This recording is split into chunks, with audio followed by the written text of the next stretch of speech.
You know, I've been studying sales for a long time. And when I say studying sales, I don't mean just talking to other people about sales. I read a ton of books on sales. I talk to a ton of sales professionals every week from around the country. And one thing I realized that if you go back 1,000 years, from the first sale ever made till today in new home sales, it all encompasses a certain amount of things. Now, everybody has a different art around it, but the sale is really broken up into 7 steps.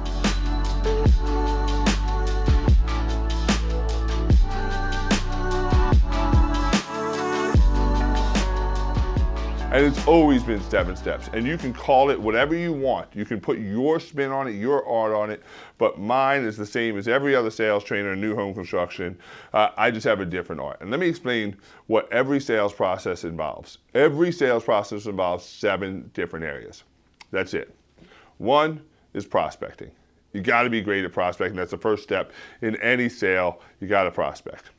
Number 2, when you prospect, there's always a meet and greet, a first initial appointment, a first initial conversation, a meet and greet. The meet and greet is the first step in that first appointment, the first 2 or 3 minutes. And what's really important about the meet and greet that most people overlook is you will never win a sale in your first 2 or 3 minutes, but you damn sure can lose a sale in your first 2 or 3 minutes if that meet and greet isn't on point. The third is a model home walk.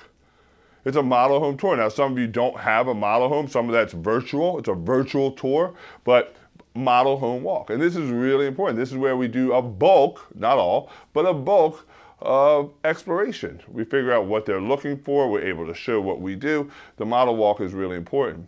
What's interesting is less than 10% of sales professionals walk their customers through a model home at this point. So model home walk is really important, but that's the third.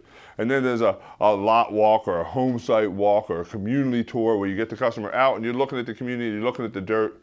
And most people know the old saying is that you sell on the dirt.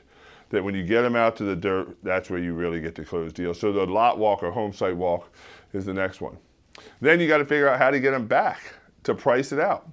Price this thing out, sit down on paper, price it out on paper. What would it cost to own this home? That's the next one. And then there's a pre-contract talk. And a pre-contract talk is we just talk about what it would be to go under contract, what the earnest money deposit would be, what the terms are, how does it look, what's the steps, pre-contract talk. And then there's the contract. Number 6 is contract. And number 7 is follow-up, what we like to call the follow-up bucket. So you have these seven steps. It doesn't matter if it's me or any other sales trainer you may follow. It's all the same 7 steps. Everybody just puts a different art on it. Why is this really important that I'm telling you this? Most of you know this.